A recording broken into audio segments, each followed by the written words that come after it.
Work at a company called Intuitive Surgical.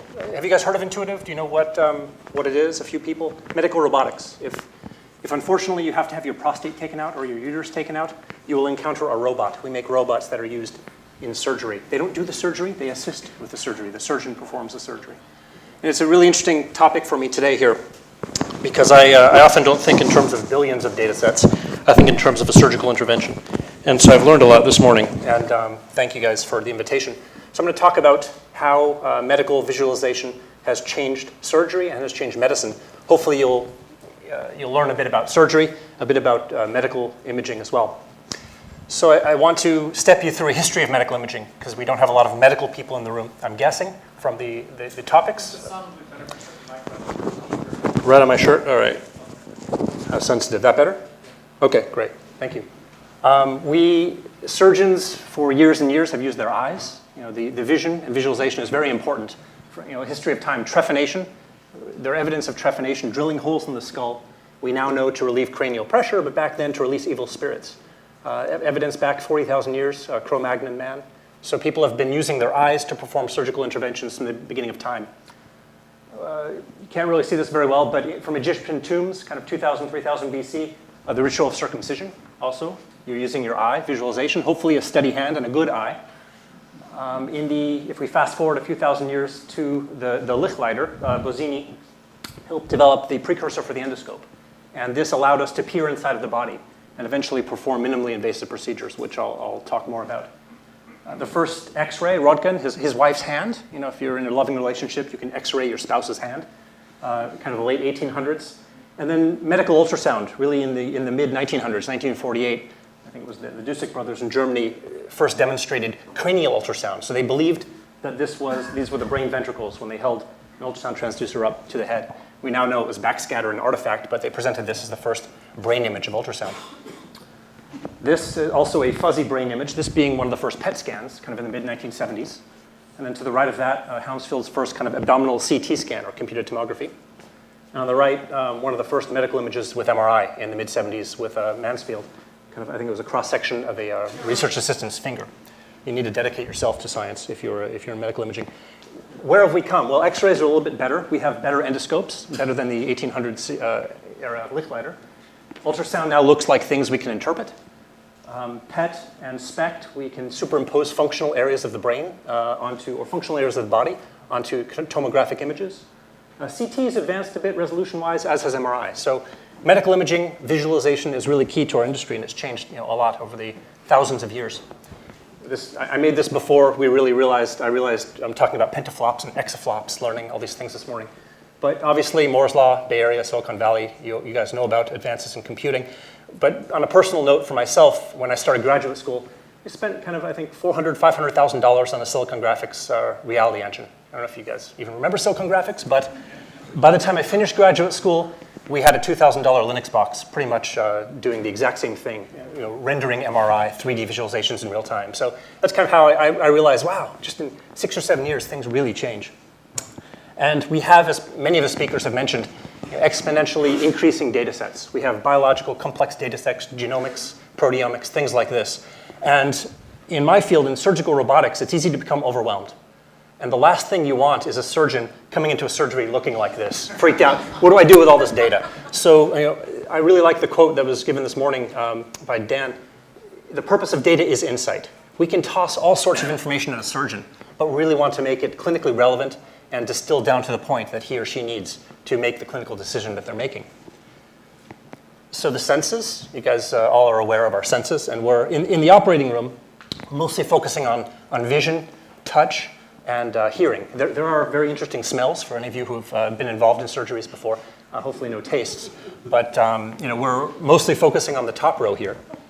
And we have this physiologic data. We have X-rays. This is a nice chest X-ray, the heart, the lungs, with the anatomic data here. We're getting cellular data. We're getting molecular information. All this stuff has to be presented to physicians to allow them to make informed decisions. And it's all part of visualization.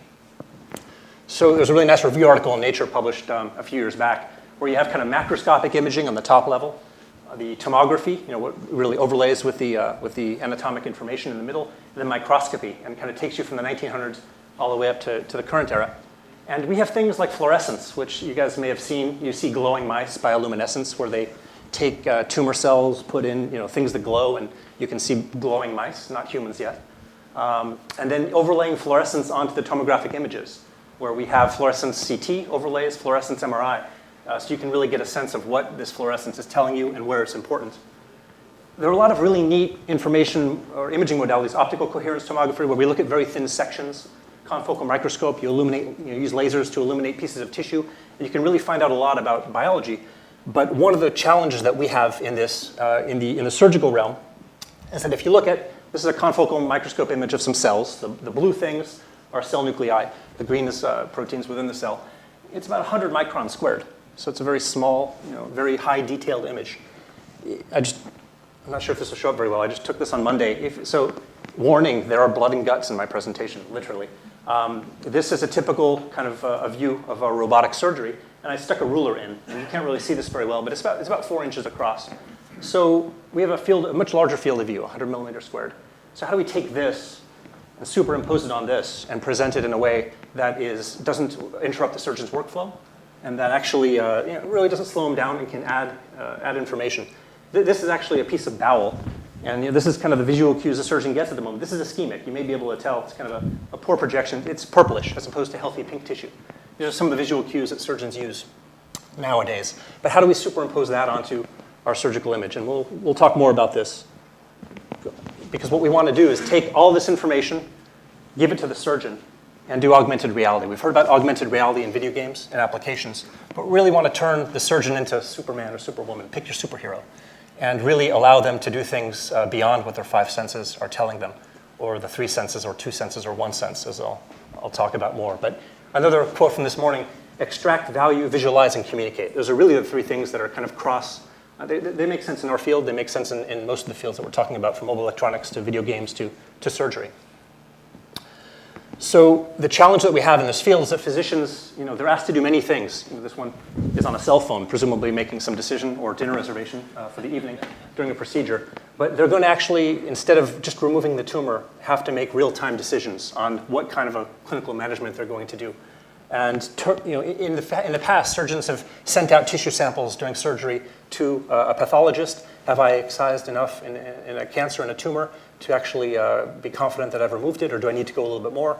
Waiting for evaluation, 15 minutes to an hour sometimes, for the pathologist's results.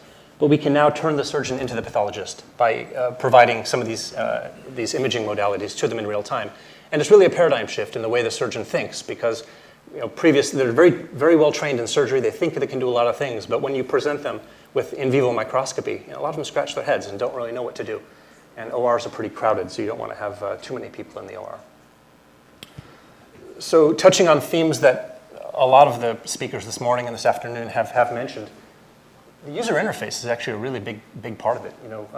It's very important, and in medical research, it's not a big component of NIH funding. It's hard to get an R01 based on usability. If you want to find a new way to detect cancer, sure. But if you want to integrate that into some sort of a surgical device or do some user interface studies, it's not going to happen from an NIH funding point of view. So there's not a lot published. There's not a lot that's outside of companies.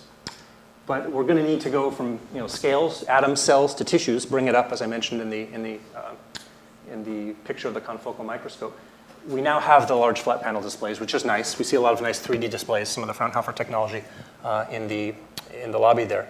But we also are still struggling with registration issues. Deformable registration. Deformable models have been an area of research for 30, 40 years, and I've been promised it will be solved during my lifetime, but I'm not so sure. When you have a patient in an MRI or a CT or a PET scan, they're laying in a certain position, sometimes with a head immobilized. Then when you put them in surgery, they may be on their side, they may be tilted into a specific position. With laparoscopic and endoscopic surgery, we insufflate, and we put carbon dioxide to create a nice window in the abdomen where we can stick our instruments for working space. So we have a lot of deformations, and we can't always easily transform these things into the surgeon's workspace from the preoperative imaging.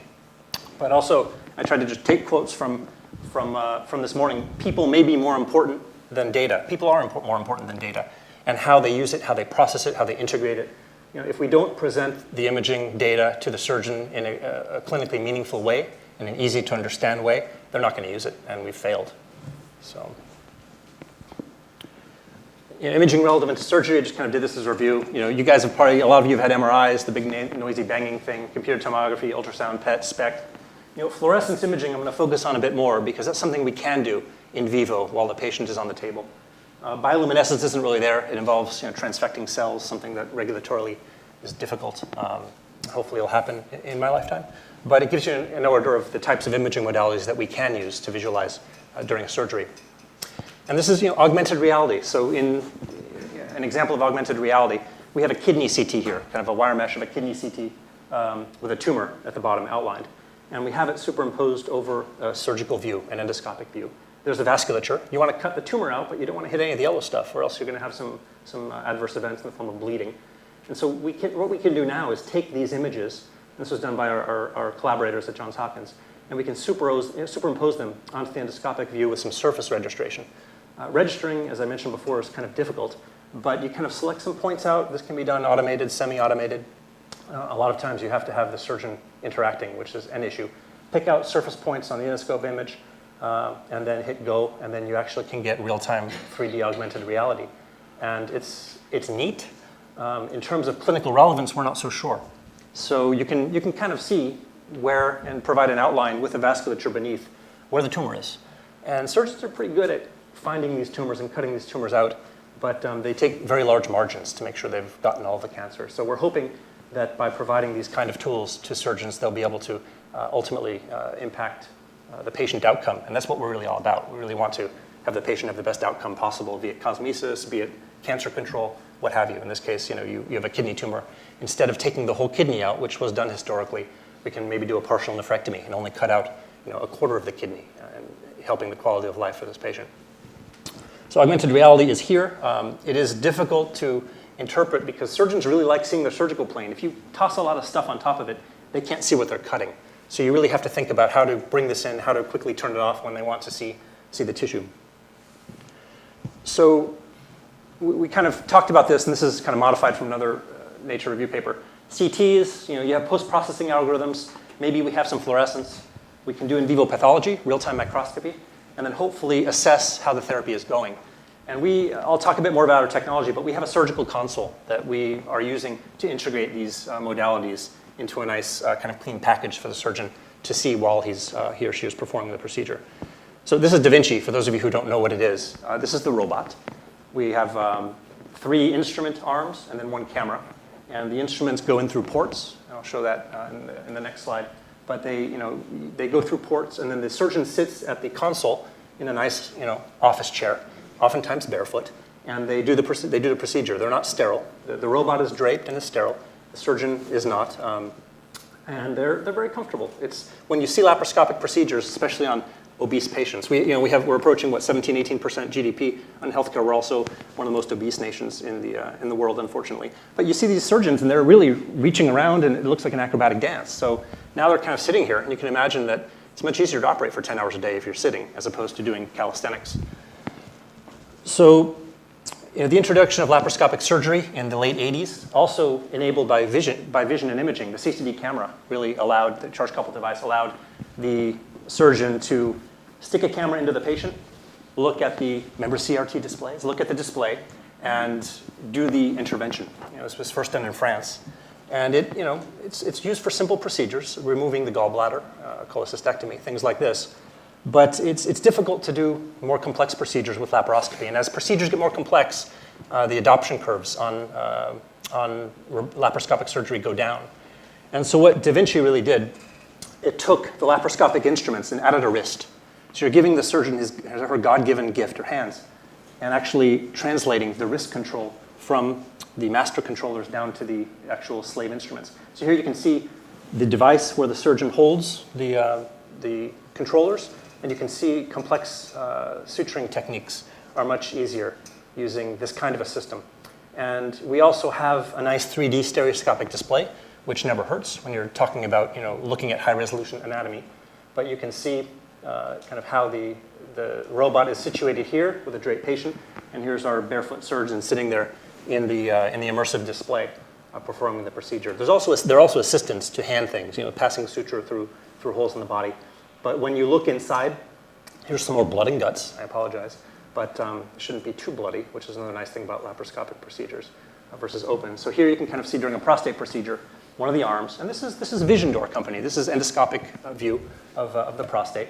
You can kind of see the two arms in this case cutting away a piece of the prostate, which is one of the major procedures for the company.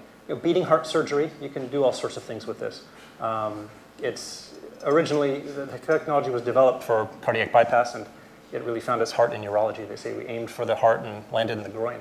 But it's ultimately, when you put something out to customers, what they will do with it. So mitral valve repair, things like this. I want to give you an idea of how it's typically viewed by the surgeon. What it does for the patient, everything we do, we think about the patient. You take a fairly unsightly zipper scar like this when you're entering the abdomen, and we go down to this. And so this really, from a healing point of view, we also talked, and we'll talk more about cost effectiveness in healthcare as they go out of control. Well, you're spending $1.5 million on a robot versus something you can just do with some straight sticks. Well, there are a lot of things that we have, other than cosmesis, that hospitals wouldn't buy these things if they lost money. And on average, a patient who has one of these procedures leaves the hospital 2 to 3 days earlier than a patient who has an open procedure. Average $1,500 a day for a hospital stay. So the hospitals do come out ahead. They wouldn't invest in things that are money wasters. It's one of many components. We could talk for an hour about that in itself. But we're rapidly going to this, where a lot of these instruments will be brought in through the belly button, the umbilicus, and this is probably the future of surgery if we have anything to do with it. So the senses, we have 5 senses. I said we use 3. But really, when we do laparoscopy, we take away touch. So there's no haptic feedback from the instrument tip to the surgeon's hands and the controllers. There could be, but there isn't at this point. And it's a challenge, but we try to replace touch with vision and some oral cues. So what can we do? Vision, another music analogy. But we use light. We use the energy interaction with matter. I really like this display of spectra. You have kind of energy from low energy, radiant heat, all the way up to cosmic rays, high energy. Wavelength from the high wavelengths down to the low wavelengths. We're really focused in the visible spectrum right here. And we're starting to play in the infrared. So there's a lot that we can do that the surgeon detects with their eyes. And really good robotic surgeons like to say, a good robotic surgeon can feel with his eyes. I'm not a really good robotic surgeon, but we're really focusing on the kind of red, green, blue, and near infrared. So we have a surgical cockpit. We can visualize whatever we want to visualize. And how do we do this in a nice way? Well, we've thought a lot about image guidance, and fluorescence is one of the things that we actually have a product now. We're starting to play with fluorescence. But we also, Daniel before mentioned training and simulators and video games. We realize it's you're learning to be a surgeon. It could be an 8-year residency. You come out, you're a decent surgeon, then you have to sit down at a robot and learn how to use a robot. So there's a lot of actual gaming development that goes into developing robotic simulators that we play with. We also have advanced instruments that really won't be touched on, but we have the ability to control many things. And from an imaging perspective, this was very embarrassing when I started Intuitive. This was the state of the art in integrating medical imaging with surgical robotics. The surgeon was in the console and then would take a break and look out and see what that CT of the kidney looked like and then go back in and continue the procedure. It worked, but it wasn't really slick.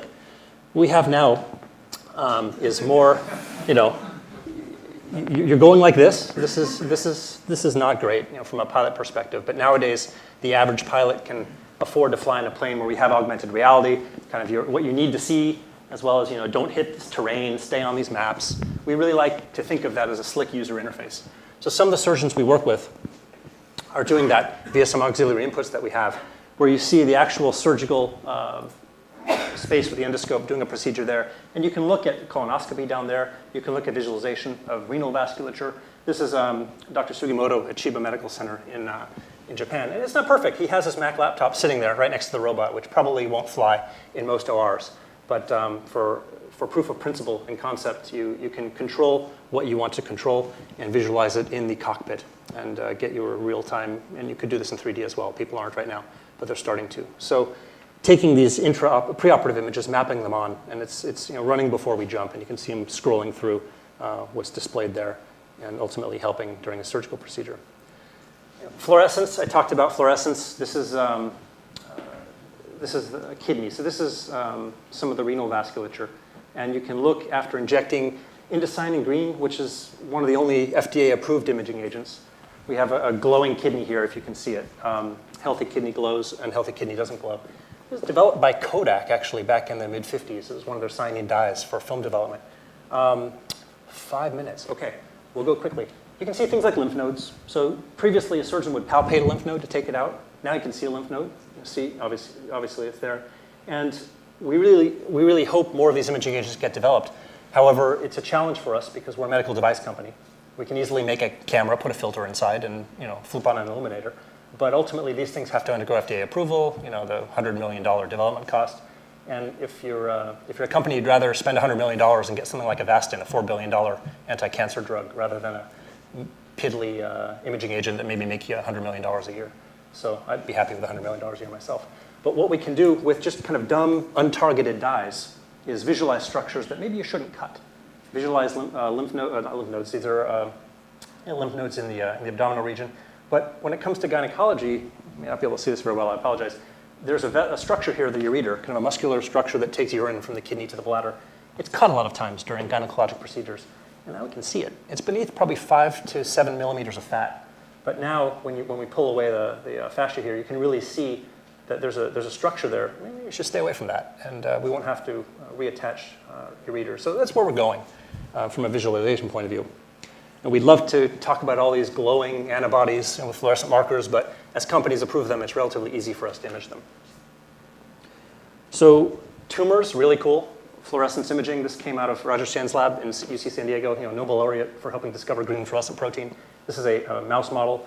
He makes the tumor glow, which is pretty cool for looking at borders of tumors. But more importantly, see this white structure here is a nerve. And they're developing nerve imaging agents. And if you've ever had your prostate taken out, there's incontinence. You see the glowing nerve there in green. You have incontinence, you have erectile dysfunction, some not pleasant. You don't have cancer, but your quality of life is pretty low. If we can image nerves, forget about the tumor borders for now, but image nerves, it's a huge benefit for mankind and for the patient outcomes. And so we're starting to work with companies like this who are developing these technologies and augmented visualization for the surgeon. So the Da Vinci robot was really developed for battlefield surgery, but surgeons like to be in the same room as their patient. But what we can do, can you hear this or no? Oh, I didn't plug in the audio. Anyway, it's OK. We don't need it. You can see here a surgeon actually operating in his operating room. And then over the web, we have a downloadable application where there's a proctor of sorts who's sitting here. And you'll see him in a little bit, telling him what to do. So he's basically saying, look, pull this thing out. The structure will thin out. Cut here. Don't cut here. When you learn to use one of these robots, you really only have to have an experienced surgeon in the room for a few cases. But you need to have proctoring for upwards of 10 to 20 cases, depending on the institution. Now you can do it over the web. The first robotic surgeries, you'll see something every 10 years, a surgeon in Belgium performing on a patient in New York. And, there are lag issues, but it can be done. But in reality, you don't want to trust your life to the internet yet. I know that there are people in the room working on that. You can visualize diagnostic images on iPads, on iPhones all these days. But in reality, it works really well from a training perspective, from a proctoring perspective. But in terms of the actual remote surgery, we're not there yet. That's really the end of what I wanted to talk about. The operating room of the past, you see kind of the theater, the medical students with the patient and the experienced surgeons, probably around 1900. I think this is Thomas Jefferson in Philadelphia. And we really hope to play in this and make the robotics a part of the operating room in the future. And with that, we can have questions now or later, whichever you prefer.